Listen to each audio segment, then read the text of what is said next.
Tender ಆಗಿರುವಂಥ contract ದರ commission ಕೊಟ್ಟಿಲ್ಲ ಅಂತ ಕಾಣಿಸ್ತದೆ. ಯಾಕಂದರೆ 2021-22 ಸಾಲಿನಲ್ಲೇ ಕೂಡ ಅವತ್ತಿನ ಶಾಸಕರು BJPನವರು, ಅವತ್ತಿನ MP BJPನವರಲ್ಲಿ ಏನು ಕತೆ ಕಾಯ್ತಾ ಇದ್ದಾರೆ.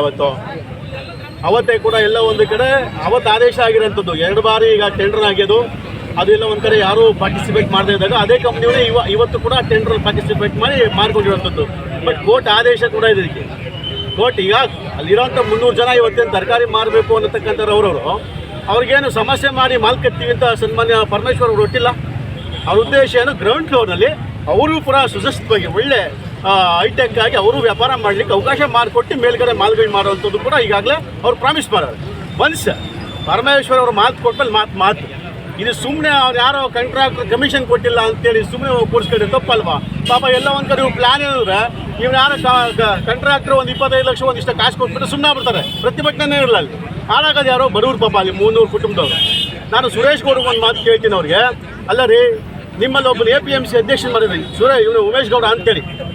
APMC ಅಧ್ಯಕ್ಷನ್ ಮಾಡಿದಾಗ ಅಂತಸ್ತಿನಲ್ಲಿ ಅಲ್ಲಿ ನಮ್ಮ ತರಕಾರಿ ಮಂಡಿ APMC ತರಕಾರಿ ಮಂಡಿಯಲ್ಲಿ ಇದೇ ನಿಮ್ಮ ಅಧ್ಯಕ್ಷ, ನೀನು ಬಲಗೈ ಬಂಟ, ನಿನ್ನ ಚೇಳ ಹೋಗಿ ಕಾಲಲ್ಲಿ ಒಯ್ತಾನೆ. ತರಕಾರಿ ಮಾರುವಂಥ ಒಂದು ಹೆಣ್ಮಗಳ ಅಂಗಡಿ ಇಟ್ಟಿದ್ರೆ ಫುಟ್ಪಾತಲ್ಲಿ ಕಾಲಲ್ಲಿ ಒದಿತಾನೆ. ಅವತ್ತು ಕಾಳಜಿ ಇಲ್ಲ ಬಡವರಿಗೆ. ಪಾಪ ಬಡವರ ಮೇಲೆ ಸುರೇಶ್ ಗೌಡನ್ಗೆ ಅವತ್ತು ಕಾಳಜಿ ಇರಲಿಲ್ಲ. ಹೆಣ್ಮಕ್ಳು ತರಕಾರಿ ಮಾರೋರು ತೊಂದರೆ ಕೊಟ್ಟವನ್ನ ನಮ್ಮ ಅಧ್ಯಕ್ಷ ಕರೆದು ಬುದ್ಧಿ ಇರಬೇಕು ಅನ್ನೋದು ಅವತ್ತು ಮಾಡಲಿಲ್ಲ. ಅವತ್ತು ಆತನಿಗೆ ಅಧಿಕಾರ ಇತ್ತಲ್ಲ, ಸರ್ಕಾರ ಇತ್ತು ಅನ್ನೋ ಇದಿತ್ತು.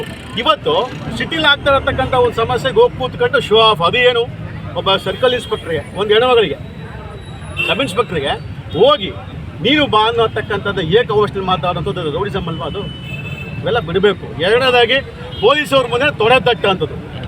ಹಿಂದೆ ಮಹಾಭಾರತದಲ್ಲಿ ತೊಡೆ ತೊಟ್ಟಿದಂಥ ದುರ್ಯೋಧನ ಕತೆ ಏನಾಯ್ತು ನಾವೆಲ್ಲ ಕಂಡಿದ್ದೀವಿ. ಇವೆಲ್ಲ ಕಮ್ಮಿ ಮಾಡ್ಕೊಂಡು ಸೂಕ್ತ. ಏನು ಪರಮೇಶ್ವರ ಮಾಡಿಕೊಟ್ಟವರೋ ಆ ಒಂದು ಕೆಲಸನ ತಡೆಯೋಕ್ಕಾಗದೆ ಇವತ್ತು ಉರಿಗೆ ಅವರಿಗೆ ತಡಿಬೇಕು ಅನ್ನೋ ಉದ್ದೇಶ ಬಿಟ್ಟರೆ ಇನ್ನೇನು ಅಲ್ಲ, ಕಮಿಷನ್ಗೋಸ್ಕರ ಕಾಯ್ತಾವ್ರೆ ಅಷ್ಟು ಬಿಟ್ಟರೆ ಬೇರೆ ಇಲ್ಲ. ಅಲ್ಲ ಒಟ್ಟಾರೆ ಕಮಿಷನ್ ಕೊಟ್ಟರೆ 2 ಪದ ಮುಗಿಸ್ಬಿಡ್ಲಾ? ಮಾಲ್ ಅವರು ಇವ್ರು ಕರೆದು ಕಮಿಷನ್ ಕೊಟ್ಟರೆ ಯಾವುದೇ ಕಾರಣಕ್ಕೂ ಅಲ್ಲಿ ಹೋಗಲ್ಲ, ಪ್ರತಿಭಟನೆ ಸ್ಟಾಪ್ ಮಾಡ್ತಾರೆ ಅಷ್ಟೇ. Okay sir.